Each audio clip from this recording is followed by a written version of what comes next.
Merci et bravo. Alors, on va passer peut-être à la deuxième facette, si vous voulez bien, de notre exposé TMS, avec cette fois-ci l'optique de Frédéric Délier. Donc, si tu veux bien, pareil, je fais petitement là-dessus. Donc, en fait, tu t'es centré plutôt sur une application qui est une application mobile, justement, pour permettre de simplifier les choses sur ces dimensions-là de façon plus large avec les étudiants.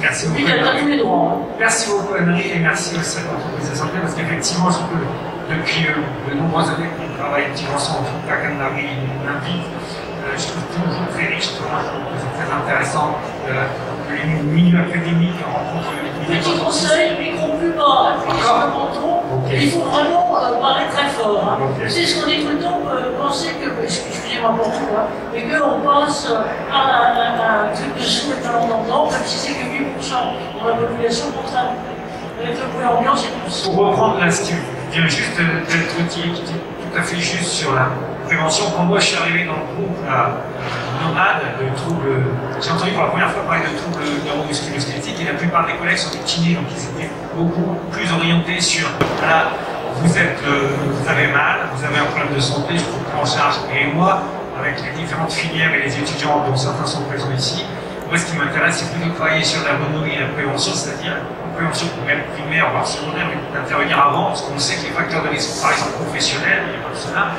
concourent pour 37% des troubles neuromusculo-squelettiques de façon générale, notamment par exemple pour la lombalgie. C'est ce qui m'a conduit avec les étudiants à me dire voilà, je suis dans le milieu académique, comment je fais pour transférer cette information. Donc, dans le cadre du groupe Nomade, on a commencé à développer des e-learning, donc ils vont bientôt sortir sur la plateforme. L'idée c'est de faire des e-learning. C'est pas des cours, l'objectif c'est pas de tout faire des cours, c'est partir de cas et de situations réelles, concrètes, et de montrer comment, à partir de cas d'entreprise et de situations concrètes, on peut générer de l'interactivité, mais avec des données qui sont basées sur la science. En fait, c'est vraiment de partir de la littérature scientifique d'un côté, qui peut devenir très vite compliqué, abscon, qui n'est pas du tout appliqué, et des problématiques réelles de terrain. Donc là, voilà, je vous ai juste montré quelques petites premières pages de e-learning qu'on a commencé, qui sont bientôt sur la plateforme Nomade et qui sont gratuites et qui sont utilisables par toutes et tous dans les entreprises. Parce que là aussi, pour former des futurs responsables HSE très orientés santé, travail et ergonomie, c'est un master pro. Les étudiants attendent des recettes.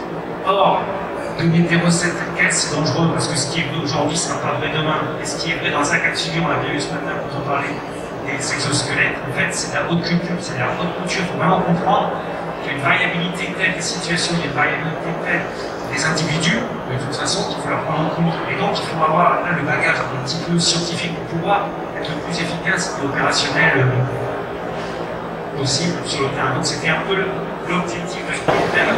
Donc là, on a développé à la fois dans le cadre de l'ergonomie de la prévention, et vous avez vu, j'ai laissé TMS, parce que comme on était à Préventica, je me suis dit, parce que la première fois que j'ai entendu ce terme-là, je leur ai dit, mais pourquoi vous parlez de TNMS alors que dans le monde du travail, on parle toujours que de TMS. Et il y a l'optique ergonomique, on a aussi développé plein de petits modules qui concernent l'activité physique en entreprise, mais ça j'en parlerai juste après. La deuxième diapo, là, donc ça, c'est grâce au travail qui a été mis en place par Alexis Chira, qui est juste là, qui est étudiant en master informatique, qui vient d'avoir son master en informatique, et aussi, je crois qu'on a besoin de toutes les compétences. Et ce matin encore, on parlait, alors on parle beaucoup de la charge mentale des facteurs psychosociaux. Et pour autant, ce matin, si vous aviez assisté à la présentation, moi j'ai entendu parler de manutention manuelle, de charge physique. Là encore, on parlait d'ambulation, les bras levés, d'extension de la nuque et autres. Il existe des outils alors, qui sont des normes et qui proviennent de la littérature scientifique et qui sont utilisés par beaucoup de responsables HSE d'ergonomes en entreprise pour essayer de donner un peu de rigueur d'analyse sur le terrain et d'essayer de faire une analyse un peu plus, on va dire, systémique, rigoureuse des contraintes au poste. Et au final, ces outils-là, chacun les utilise dans son coin. Et l'idée qu'on a simplement eue, qui est une idée toute bête, c'est de développer en fait une application à partir de ce qu'on appelle la norme EDF 10509, et évidemment d'essayer de mettre également des déterminants, d'essayer d'amener l'utilisateur concrètement à se poser des bonnes questions également sur les déterminants de l'activité. C'est pas juste reprendre la norme et la calquer, c'est essayer d'amener l'utilisateur à réfléchir à cette situation-là. Et je pense que l'idée, en tout cas, nous, qui les amène, c'est de développer cet outil-là, pour que cet outil-là soit utile directement sur le terrain. Donc, ce que Alexis a développé, et qui devrait être mis sur un serveur là bientôt pour être testé par les utilisateurs, c'est vraiment un outil qui sera sur smartphone, tablette, et l'ergonome, l'implémenteur, le responsable HSE pourra directement aller sur le terrain, discuter avec le salarié, l'opérateur et faire l'analyse en temps réel. Voilà.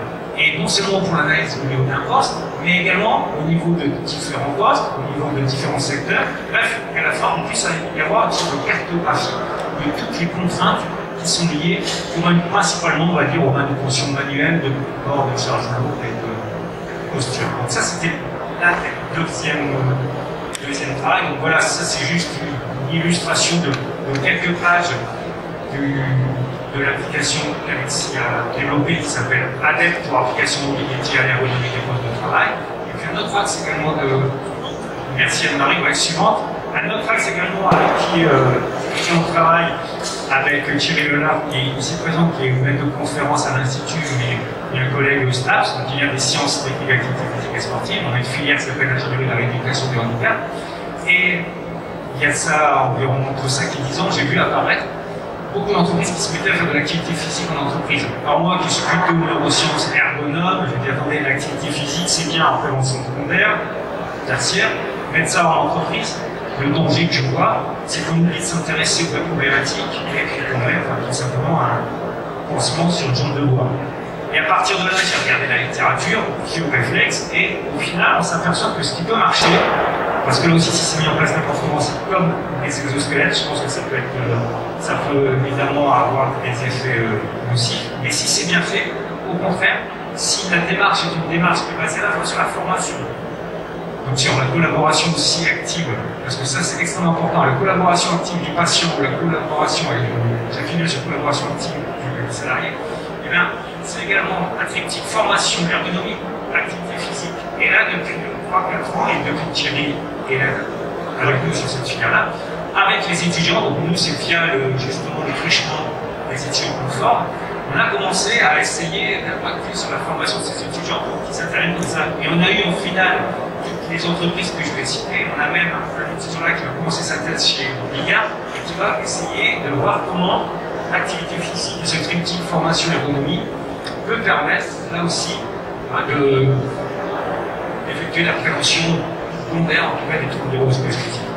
Et le dernier projet, parce que là aussi quand on veut faire la prévention, il faut essayer d'intervenir de façon multifactorielle, de façon multidimensionnelle, avec plusieurs casquettes, parce que de toute façon les risques sont multifactoriels.